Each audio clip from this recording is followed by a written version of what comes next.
ಸರ್ಕಾರಿ ಶಾಲೆ ಮಕ್ಕಳಿಗೆ ಶೂ ಕಿತ್ತು ಚಪ್ಪಲಿ ಭಾಗ್ಯ ಕೊಡುತ್ತಾ ಸರ್ಕಾರ. ಯಾಕಂತಂದ್ರೆ ಅಂತಹ ಚಿಂತನೆ ಈಗ ಸರ್ಕಾರದ ವಲಯದಲ್ಲಿ ಆಗ್ತಾ ಇದೆ. ಹಲವು ಜಿಲ್ಲೆಗಳಲ್ಲಿ ಶಾಲಾ ಮಕ್ಕಳಿಗೆ ಚಪ್ಪಲಿ ವಿತರಣೆ ಮಾಡೋದಕ್ಕೆ ಪ್ಲಾನ್ ಆಗಿದೆ. ಹವಾಮಾನಕ್ಕೆ ಅನುಗುಣವಾಗಿ ಚಪ್ಪಲಿ ನೀಡೋದಕ್ಕೆ ಸಿದ್ಧತೆಗಳಾಗ್ತಾ ಇದೆ. ಈ ಕುರಿತಾಗಿ ಮಾಹಿತಿ ಕಲೆ ಹಾಕುವಂತೆ ಜಿಲ್ಲಾ ಉಪನಿರ್ದೇಶಕರಿಗೆ ಸೂಚನೆ ಕೊಡಲಾಗಿದೆ.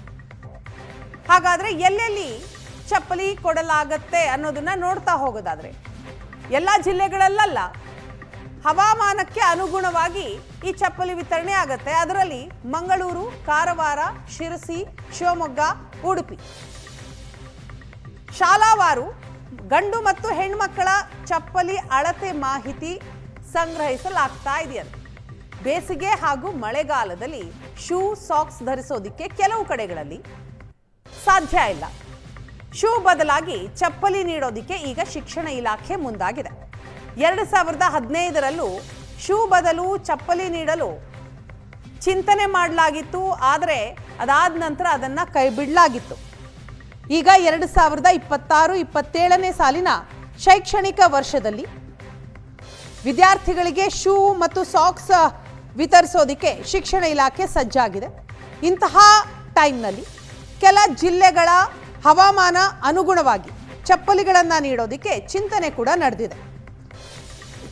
ಸರ್ಕಾರಿ ಹಾಗೂ ಅನುದಾನಿತ ಶಾಲೆಗಳ 1ರಿಂದ 10ನೇ ತರಗತಿ ವಿದ್ಯಾರ್ಥಿಗಳಿಗೆ ಪ್ರತಿ ವರ್ಷದಂತೆ 1 ಜೊತೆ ಶೂ, 2 ಜೊತೆ ಸಾಕ್ಸ್ ವಿತರಣೆ ಆಗತ್ತೆ. ಆದರೆ ಈ ಬಾರಿ ಸ್ವಲ್ಪ ವಿಭಿನ್ನವಾಗಿ ಶಿಕ್ಷಣ ಇಲಾಖೆ ಚಿಂತನೆಯನ್ನ ಮಾಡಿದೆ. ಹವಾಮಾನಕ್ಕೆ ಅನುಗುಣವಾಗಿ ಆಯಾ ಜಿಲ್ಲೆಗೆ ತಕ್ಕ ಹಾಗೆ ಚಪ್ಪಲಿ ಕೊಡಬೇಕಾ, ಶೂ ಕೊಡಬೇಕಾ ಅನ್ನೋದ್ರ ಬಗ್ಗೆ ನಿರ್ಧಾರ ಆಗತ್ತೆ. ದೀರ್ಘಕಾಲ ಶೂ ಧರಿಸೋದ್ರಿಂದ ಸೋಂಕು ತಗುಲುವ ಸಾಧ್ಯತೆ ಇದೆ. ಮಳೆಗಾಲದಲ್ಲಿ ಸಾಕ್ಸ್ ಒದ್ದೆಯಾಗಿ ವಾಸನೆ ಬರುವ ಸಾಧ್ಯತೆ ಇದೆ. ಚಪ್ಪಲಿ ಮಳೆ ಮತ್ತು ಬೇಸಿಗೆಯಲ್ಲಿ ಧರಿಸೋದಕ್ಕೆ ಸುಲಭ.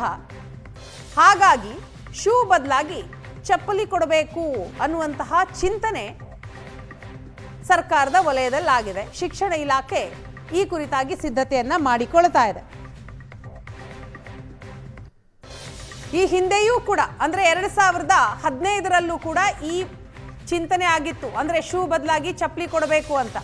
ಆದರೆ ಕೊನೆ ಕ್ಷಣದಲ್ಲಿ ಅದನ್ನ ಕೈ ಬಿಡಲಾಯಿತು. ಈಗ ಮತ್ತೆ ಅಂಥದ್ದೇ ಚಿಂತನೆ ಶಿಕ್ಷಣ ಇಲಾಖೆಯಲ್ಲಿ ಆಗ್ತಾ ಇದೆ.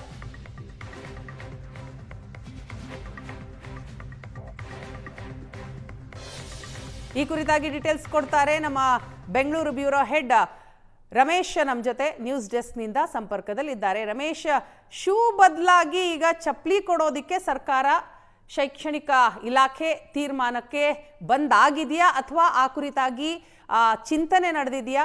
ಯಾರು ಈ ಸಲಹೆಯನ್ನ ಕೊಟ್ಟಿರೋದು? ಅಂತಹ ಬೇಡಿಕೆ ಕೂಡ ಏನಾದರೂ ಇತ್ತಾ ಶಿಕ್ಷಣ ಇಲಾಖೆಯ ಮುಂದೆ?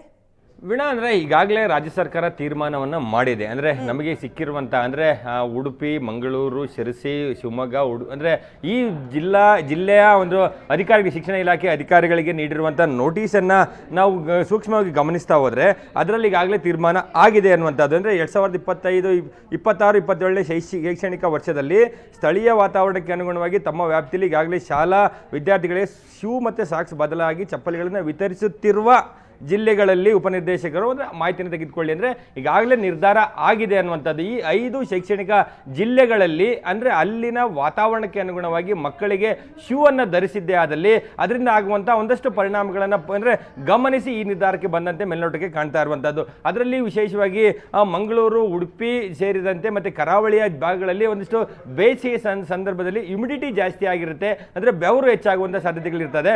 ಜೊತೆಗೆ ಮಳೆಗಾಲದಲ್ಲಿ ಕೂಡ ಅತಿಯಾದ ಮಳೆಯಿಂದಾಗಿ ಮಕ್ಕಳು ಏನಾದರೂ ಆ ಶೂ ಅನ್ನು ಮತ್ತು ಸಾಕ್ಸನ್ನು ನೆನೆಸ್ಕೊಂಡು ಅಂದರೆ ತೋರಿಸ್ಕೊಂಡು ಬಂದಿದ್ದೇ ಆದಂಥ ಸಂದರ್ಭದಲ್ಲಿ ಇಡೀ ದಿನ ಆ ಒಂದು ನೆಂದಂತಹ ಸಾಕ್ಸ್ನ ಶೂ ಅಲ್ಲೇ ಬಳಕೆ ಮಾಡಿಕೊಂಡಿದ್ದೇ ಆದಲ್ಲಿ ಆ ಸಂದರ್ಭದಲ್ಲಿ ಕೂಡ ಮಕ್ಕಳ ಕಾಲಿಗಿನ ಒಂದಷ್ಟು ಇಚ್ಚಿಂಗ್ ಆಗುವಂಥದ್ದಾಗಲಿ ಆ ರೀತಿ ಆಗುವಂಥ ಸಾಧ್ಯತೆಗಳು ಇರ್ತದೆ ಅನ್ನುವಂಥದ್ದನ್ನು ಗಮನಿಸಿಕೊಂಡು ಈ ನಿರ್ಧಾರವನ್ನು ತೆಗೆದುಕೊಂಡಂತೆ ಕಾಣ್ತಾ ಇರುವಂಥದ್ದು. ಸೊ ಈಗಾಗಲೇ 2015-16ನೇ ಸಾಲಿನಲ್ಲಿ ಈ ಬಗ್ಗೆ ಚರ್ಚೆಗಳಾಗುತ್ತೆ. ಆದರೆ ಚರ್ಚೆಗಳಾಗಿದ್ದು ಹಾಗೆ ಅದನ್ನು ನಿರ್ಧಾರಕ್ಕೆ ಬರೋದಿಲ್ಲ. ಆದರೆ ಈ ವರ್ಷ ಅಂದರೆ ಮುಂದಿನ ಎಜುಕೇಷನ್ ಇಯರ್ ಏನಿದೆ 26-27ನೇ ಸಾಲಿನಲ್ಲಿ ಈ 5 ಅಂದರೆ ಎಜುಕೇಷನ್ ಡಿಸ್ಟಿಕ್ಗಳೇನಿದೆ ಆ ಡಿಸ್ಟಿಕ್ಗಳಲ್ಲಿ ಈಗಾಗಲೇ ಶೂ ಬದಲಾಗಿ ಸಾಕ್ಸ್ ಬದಲಾಗಿ ಚಪ್ಪಲಿಯನ್ನು ಕೊಡುವಂಥ ನಿಟ್ಟಿನಲ್ಲಿ ಒಂದು ನಿರ್ಧಾರವನ್ನು ತೆಗೆದುಕೊಳ್ಳಲಾಗಿದೆ. ಆ ಒಂದು ಜಿಲ್ಲೆಯಲ್ಲಿರುವಂಥ ಶಾಲೆಗಳ ಸರ್ಕಾರಿ ಶಾಲೆಗಳು 1ರಿಂದ 10ನೇ ತರಗತಿಯಲ್ಲಿ ಇರುವಂಥ ಸರ್ಕಾರಿ ಶಾಲೆಗಳ ಮಕ್ಕಳ ಒಂದಷ್ಟು ಮಾಹಿತಿಗಳನ್ನು ಕೊಡಿ. ಅಂದರೆ ಯಾವ ಶಾಲೆಯಲ್ಲಿ ಅಂದರೆ ಯಾವ ಕ್ಲಾಸ್ನಲ್ಲಿ ಯಾವ ವಿದ್ಯಾರ್ಥಿಗಳಿಗೆ ಎಷ್ಟು ಅಳತೆಯ ಚಪ್ಪಲಿಗಳನ್ನು ಕೊಡಬೇಕು ಅನ್ನುವಂಥ ನಿಟ್ಟಿನಲ್ಲಿ ಅದ್ರ ಬಗ್ಗೆ ಮಾಹಿತಿಯನ್ನು ಕೊಡಿ ಅಂತೇಳಿ ಶಿಕ್ಷಣ ಇಲಾಖೆ ನಿರ್ದೇಶಕರು ಆಯಾ ಜಿಲ್ಲೆಯ ಶಿಕ್ಷಣ ಅಧಿಕಾರಿಗಳಿಗೆ ಮಾಹಿತಿಯನ್ನು ಕೊಟ್ಟಿರುವಂತಹದ್ದು. ಸೊ ಇದನ್ನ ನೋಡ್ತಾ ಹೋದ್ರೆ ಇಲ್ಲಿ ಈ ಹಿಂದೆ ಹಲವು ವರ್ಷಗಳಿಂದ 10 ವರ್ಷಕ್ಕಿಂತ ಹೆಚ್ಚು ಕಾಲ ಶಾಲಾ ಮಕ್ಕಳಿಗೆ ಪುಸ್ತಕದ ಜೊತೆಗೆ ಶೂ ಮತ್ತೆ ಸಾಕ್ಸ್ಗಳನ್ನ ಕೊಡ್ತಾ ಇದ್ರು. ಅಂದ್ರೆ ಒಂದು ಯೂನಿಫಾರ್ಮಿಟಿಯನ್ನ ಮೇಂಟೈನ್ ಮಾಡ್ಲಿಕ್ಕೋಸ್ಕರ ಸರ್ಕಾರವೇ ಈ ಎಲ್ಲ ವಸ್ತುಗಳನ್ನ ಕೊಡುವ ಮೂಲಕ ಮಕ್ಕಳಲ್ಲಿ ಒಂದು ಸಮವಸ್ತ್ರದ ಒಂದು ಜಾಗೃತಿಯನ್ನ ಸಮವಸ್ತ್ರವನ್ನ ಮೇಂಟೈನ್ ಮಾಡುವ ನಿಟ್ಟಿನಲ್ಲಿ ಕೊಡ್ತಾ ಇದ್ರು. ಆದ್ರೆ ಅದರಿಂದ ಆಗುವಂತ ಒಂದಷ್ಟು ಪರಿಣಾಮಗಳನ್ನ ಗಮನದಲ್ಲಿಟ್ಟುಕೊಂಡು ಈ ರೀತಿ ಬದಲಾವಣೆ ಮಾಡಲಿಕ್ಕೆ ಹೊರಟಿರುವಂತದ್ದು ಮೊಟ್ಟ ಮೊದಲ ಬಾರಿಗೆ ಈ ವರ್ಷ ಈ 5 ಜಿಲ್ಲೆಗಳಲ್ಲಿ ಕೂಡ ಈಗೇನು ಶೂ ಮತ್ತೆ ಸಾಕ್ಸ್ ಬದಲಾಗಿ ಚಪ್ಪಲಿಯನ್ನು ಕೊಡ್ಲಿಕ್ಕೆ ಮುಂದಾಗಿರುವಂತದ್ದು. ನಾವೀಗ ಮೊದಲ ಒಂದೇನು ಶೂಗಳನ್ನ ನೋಡ್ತಾ ಇದ್ರು, ಒಂದು 1ನೇ ತರಗತಿಯಿಂದ 5ನೇ ತರಗತಿಯ ಮಕ್ಕಳಿಗೆ ಶೂ ಅನ್ನು ಕೊಡ್ಲಿಕ್ಕೆ 265 ರೂಪಾಯಿ ವ್ಯಯವನ್ನು ಮಾಡ್ತಾ ಇತ್ತು. 6ರಿಂದ 8ನೇ ತರಗತಿಯ ಮಕ್ಕಳ ಶೂ ಮತ್ತು ಸಾಕ್ಸಿಗಾಗಿ 295 ರೂಪಾಯಿ ವ್ಯಯವನ್ನು ಮಾಡ್ತಾ ಇತ್ತು. ಮತ್ತು 9, 10ನೇ ತರಗತಿಯ ಮಕ್ಕಳ ಶೂ ಅನ್ನು ಸಾಕ್ಸನ್ನು ಕೊಡಲಿಕ್ಕೆ 325 ರೂಪಾಯಿ ವ್ಯಯಿಸ್ತಾ ಇತ್ತು ರಾಜ್ಯ ಸರ್ಕಾರ. ಆದರೆ ಈಗ ಚಪ್ಪಲಿಯನ್ನು ಕೊಡುವಂಥ ಸಂದರ್ಭದಲ್ಲಿ ಅದು ಎಷ್ಟರ ಮಟ್ಟಿಗಿನ ಕ್ವಾಲಿಟಿಯ ಮತ್ತು ಎಷ್ಟು ದರದ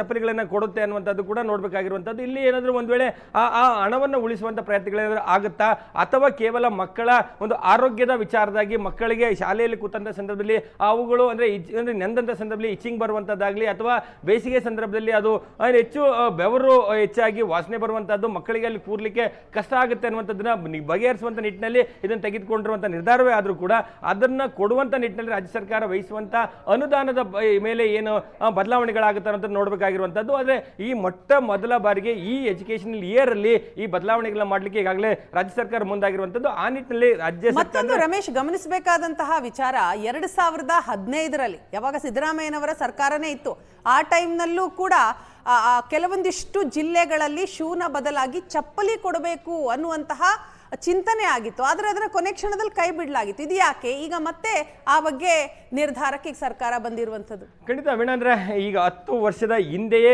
ಅಂದ್ರೆ ಒಂದು ಸರ್ಕಾರದ ಮಟ್ಟದಲ್ಲಿ ಒಂದು ಚರ್ಚೆ ಆಗಿತ್ತು. ಅಂದ್ರೆ ಈ ಒಂದಷ್ಟು ಏನು ಈಗ ಬದಲಾವಣೆ ಮಾಡಲಿಕ್ಕೆ ಹೊರಟಿದ್ದಾರೆ ಅದೇ ಜಿಲ್ಲೆಗಳಲ್ಲಿ ಮತ್ತೆ ಕೆಲ ಜಿಲ್ಲೆಗಳಲ್ಲಿ ಶೂ ಬದಲಿ ಸಾಕ್ಸ್ ಅಂದ್ರೆ ಚಪ್ಪಲಿಯನ್ನು ಕೊಡುವಂಥದ್ದೇನಿದೆ ಅದು ಎಲ್ಲ ಒಂದು ಕಡೆ ಆ ಸಂದರ್ಭದಲ್ಲಿ ಕೂಡ ಒಂದಷ್ಟು ಬೇಡಿಕೆಗಳು ಬಂದಿತ್ತು ಅನ್ನುವಂಥದ್ದು. ಅದು ಅಂತಿಮವಾಗಿ ಅಧಿಕಾರಿಗಳ ಹಂತದಲ್ಲಿ ಸರ್ಕಾರದ ಹಂತದಲ್ಲಿ ಅಂತಿಮವಾಗಿ ನಿರ್ಧಾರ ಬರಲಿಲ್ಲ.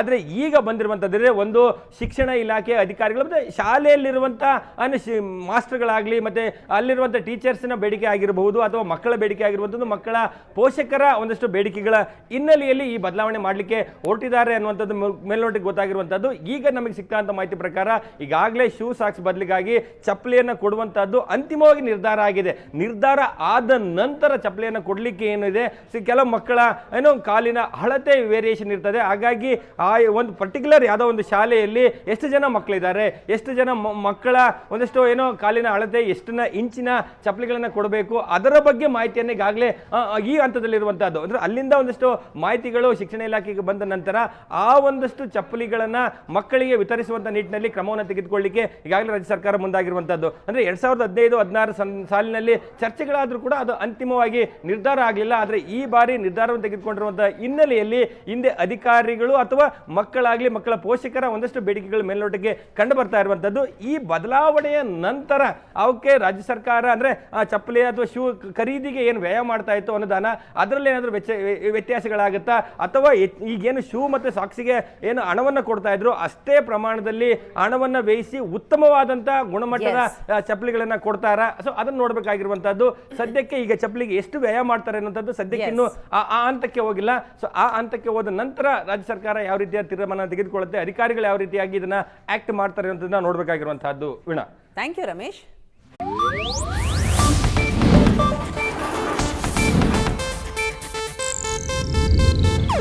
ಇದು ಏಷ್ಯಾನೆಟ್ ನ್ಯೂಸ್ ನೆಟ್ವರ್ಕ್ ಪ್ರಸ್ತುತಿ.